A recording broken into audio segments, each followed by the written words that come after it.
Specially on bikes. Bike में bike पे जा रहे से टाइम पे मोबाइल फ़ोन बात करते, सही बोलना।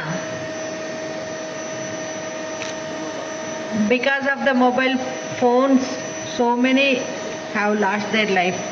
చాలా మంది చనిపోవడం జరిగింది మొబైల్ ఫోన్ డ్రైవింగ్ వల్ల. ముందు వచ్చే వెహికల్ చూడలేక అవతల వచ్చే పెద్ద వెహికల్తో కొట్టుకొని చనిపోవడం.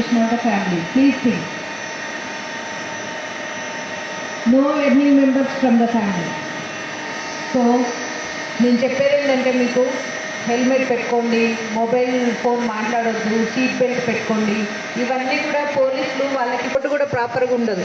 ఒక్కసారి ముందు నుంచి ఏదైనా వెహికల్ వచ్చి కొల్యూజన్ అయితే కింద పడి హెడ్ ఇంజరీ అయ్యే ఛాన్స్ ఉంటుంది.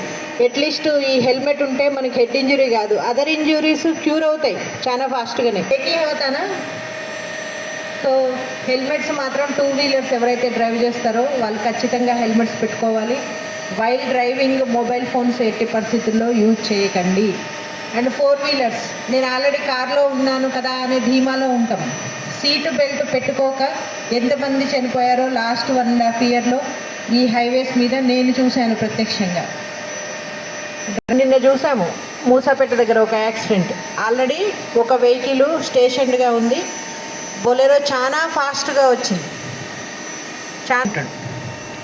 ఒక కేసులో మొత్తము కంప్లీట్గా తిరుమల నుంచి వస్తున్నారు, యూకే నుంచి వచ్చున్నారు.